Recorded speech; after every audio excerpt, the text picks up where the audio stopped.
Buonasera a tutti, benvenuti all'ippodromo del Savio di Cesena. Stanno preparando al via i cavalli partecipanti alla prima corsa. Premio Caio di Cecco, una prova per 12 soggetti di 3 anni. 1 Erba Olza, 2 Elsa, 3 MP Phil, 4 Ellen degli Ulivi, 5 Hermes Wisel, 6 Eric Star, in seconda fila 7 Ebra Lord del Sile, 8 il Mister, 9 East dei Greppi, 10 Elena Sels, 12 El Pacific Model, in terza fila 13 Eiolo. Problemi per El Mister che resta distantissimo e fuori corsa.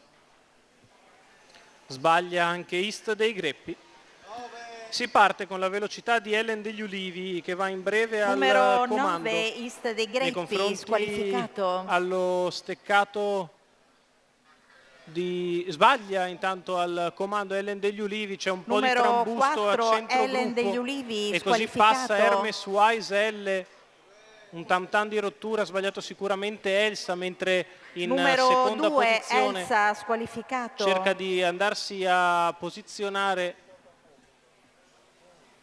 credo il numero 8. Numero No, 8 El Mister, difficilissimo squalificato. riconoscere le giubbe da qua. Hermes Wisel al comando, 31 per i primi 400 metri di corsa. La terza posizione è per Erba Holz che precede Ebra Lord del Sile, mentre muove al largo il Pacific Model che si porta in scia Elena Selfs. Quando siamo al passaggio davanti alle tribune, in seconda posizione c'era Eric Star che segue le mosse di Hermes Wisel.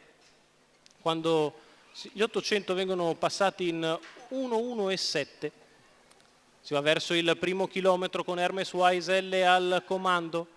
All'esterno agisce sempre il Pacific Model che passa in seconda posizione scavalcando Eric Star, poi ancora Erba Holz, quindi di fuori Elena Selfs, mentre prova a muovere dalle ultime posizioni Ebra Lord del Sile a 400 metri dalla conclusione, 1:31,8 1200, 14,7 di là con Hermes Wisel che cerca la fuga da il Pacific Model che gli è in scia, poi Elena Selfs che passa in terza posizione avanti ad Erba Holz con Hermes Wise in controllo delle operazioni a 180 dal traguardo. Hermes Wisel che allunga nel finale e viene a concludere disinvolto. Hermes Wisel porta a casa la vittoria.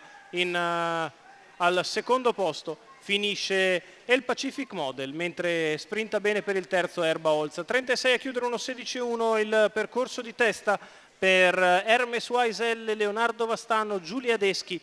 Leonardo Vastano che è anche proprietario del figlio di Brillantissime Zumbans, che lo rivediamo nelle immagini transitare nettamente per primo sul palo. Al secondo finisce il Pacific Model, al terzo Erba Holz.